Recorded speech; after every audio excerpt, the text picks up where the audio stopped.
Hello, welcome to Child Growth and Development. And we will be getting started online this week. There'll be a series of 15-minute videos for you to watch throughout the week. Make sure you have purchased the textbook online through the link that I have sent in an email that is in announcements as well, or through the bookstore at Mission College. We will be using the online learning system as we move forward through the semester for homework, so make sure to look at that. I wanted to start this first PowerPoint with some introductions about myself and some photos and stories so that you got to know a little bit about what brought me here and why I'm teaching this course, why that I got involved in child growth and development in the first place. So this first slide has some pictures of me as a child, and my mom, my dad, my brother, and sister are there. My brother's a year and a half older than me, and my sister's 3 years older than me. In the picture on the top right, if you look closely, you'll see that I'm wearing leg braces. I was born in the language of the 60s, knock-kneed and pigeon-toed. And so I wore leg braces for a year or two. And that's a photo there of me waking up one morning, probably Christmas morning, given the toys that are there. When I got married in 1996, I had 2 boys, and they are now young adults. They're photographed on the right. And I divorced my husband in 2006, and in 2007 I adopted my 2 preschool-age nieces, and that's the photo on the left of me holding my nieces about 3 days after they arrived. I later adopted them and became a single mother of 4 children. As a teacher, I started teaching when I was in 19 and in college as a work-study job. And it became one of the things I have loved most in my life, that time I got to spend in classrooms with children. The picture on the left is me with one of the children that I particularly connected with in preschool. And on the right is a photo of me with a baby when I was teaching a course for a master's degree, and I would gather with students and they'd work on their thesis and I would give feedback and advice. But my favorite part of those sessions was me hanging with the baby. So one of my students had a new baby, and Daniel and I would curl up in a corner and students would work furiously on their thesis while I snuggled baby. It was a great job.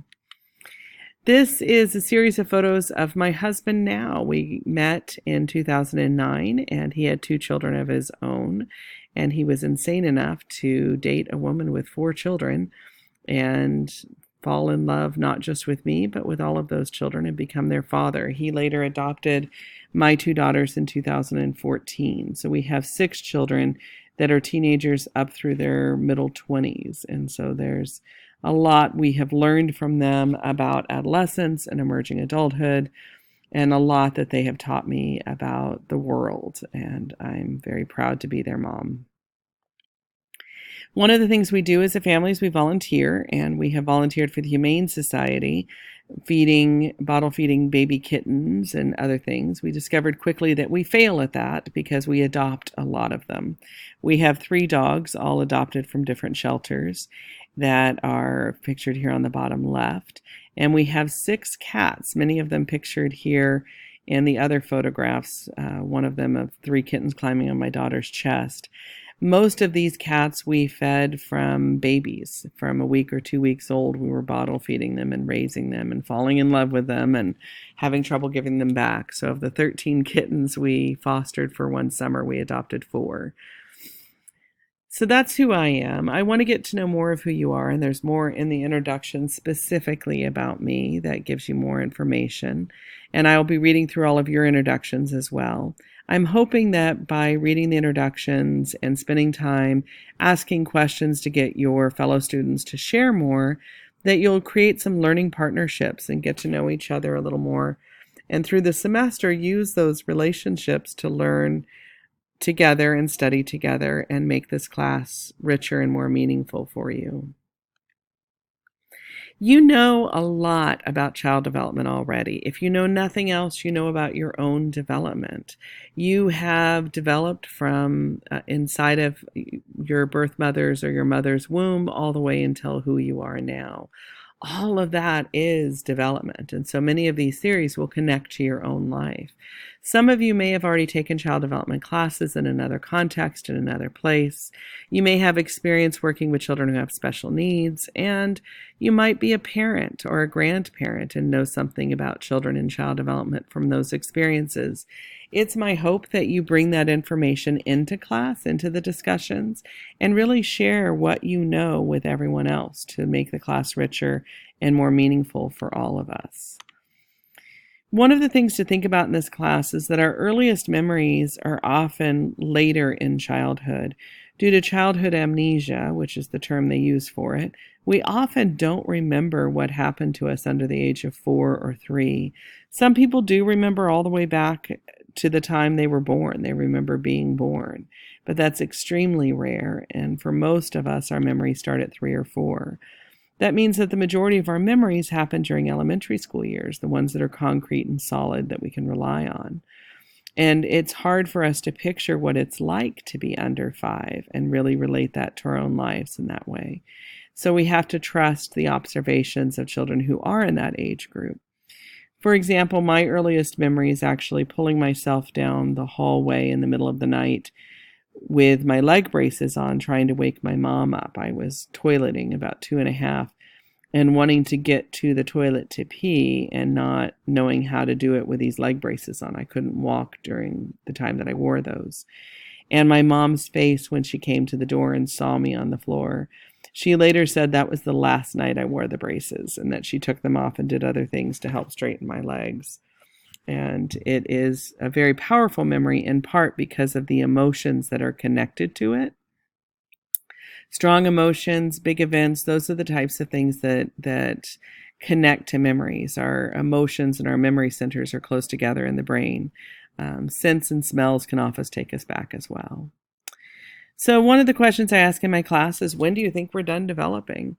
Some people say 18, when we legally become adults and are sometimes kicked out of our houses and asked to function on our own, get jobs, go to school, become quote unquote an adult.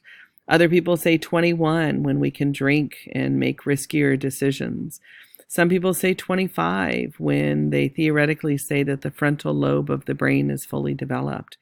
They're now finding that actually the frontal lobe doesn't develop till somewhere between 25 and 30, that there may be a delay in that development due to increased screen time in childhood. And there's a great variability in each individual and how we develop and when we develop. In fact, we develop throughout our lifetime. At 53, I am still learning every single day from every single student, every child I meet, every family I work with. There's an opportunity to learn and grow and develop. And many of the theories we have will talk about that lifespan of development. Some of them focus on the childhood. We will be focusing mostly on 18 and under, although we'll talk a little bit, hopefully, at the end about emerging adulthood, which is that term they use for 18 to 25. One definition of child development is the pattern of movement or change that begins at conception and continues through the human lifespan. Another definition is the biological and psychological and social and emotional changes that occur in human beings between birth and the end of adolescence as the individual progresses from dependency to increasing autonomy. Because these developmental changes may be strongly influenced by genetic factors and events during prenatal life, genetics and prenatal development are usually included as part of the study of child development. Related terms include human development, referring to development through the lifespan. So those are words and lots of big words, but in reality, what development is that journey of a human being from a vulnerable infant who is completely dependent on others for everything they eat, everything they need, and they build relationships with those adults that develop their sense of social, emotional expectations of the world, their sense of self. They learn to develop relationships with other children. They figure out who they are in space, how objects move, how they move. They figure out relationships with siblings, with objects, with the world as they move through it in increasingly complex patterns. They figure out how light and dark and shadow move together. They figure out how to move their bodies in increasingly complex patterns, from laying down to wiggling to crawling to standing. They figure out that we can represent the world with pictures and with words, and adults can help us interpret those. They figure out rhythm and sound and how that relates to their journey in the world. They figure out that people exist even when they disappear behind a scarf or they go away for a day. And they figure out that when someone goes away, they come back, and that relationship begins to deepen and get more complex. They start to figure out how to interpret books and words on their own and figure out what their meanings are. First, by remembering the stories they're told and exploring pictures they see, they start to understand these books have meaning. They figure out how they fit in space and how others fit in space, and how they can play and work together to create representations of the world, artistic expression, how they can work in groups and work with other teachers as well as their families, how to build relationships that are deeply meaningful over time.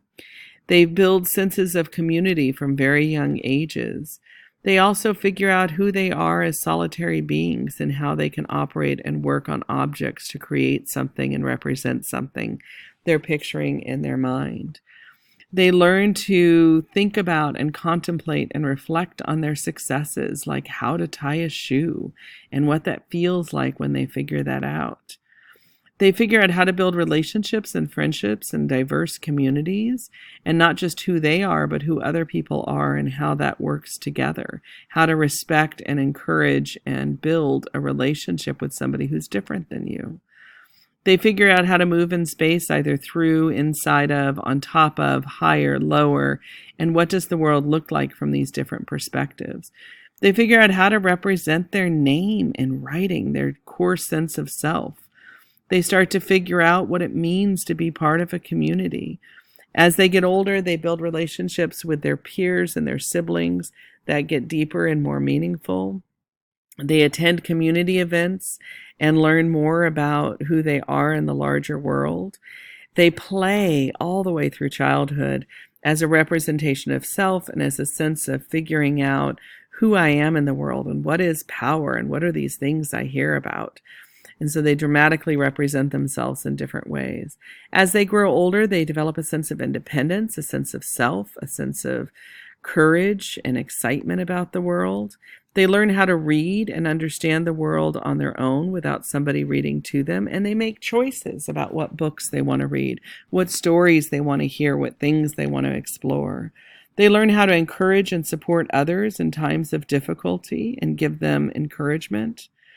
They get older and figure out that they can move in the world by driving cars and taking responsibilities that they gain by getting older and more able to relate to others in safe ways. And so they start to drive and take on some of these responsibilities of adulthood. They build friendships that last over time, from middle school through high school, that become part of their core sense of self, their identity. They explore different masks and faces and ideas of who they are to figure out who they want to be in the adult world. Their relationships with siblings build from childhood to adolescence into adulthood to figure out who I am with friends and peers when I have more choice and power in the world. They also figure out how to have relationships with their parents. As this child grows, they become an adult. And what does it mean to have an adult relationship with our parent? They build relationships with others that have deep meaning and romance and support and love, where they can expand in the world. They have friendships that have built over many years and support who they are and who they're becoming. Their family grows in a sense of self and relationship. And they build relationships that last for many, many decades and form their sense of identity as they get older. Development takes time and work, and it starts with things like this water table with 3 babies. How do we do that every moment of every day children are developing? They're figuring out who they are. And that's what we're going to look at this semester. That's what we're going to talk about in this class. And so hopefully we will all get a chance to discuss our own experiences with that. Please take time to do the introductions, read the syllabus, post in the assignments and questions discussion, and I'll be back with another video soon. Thank you.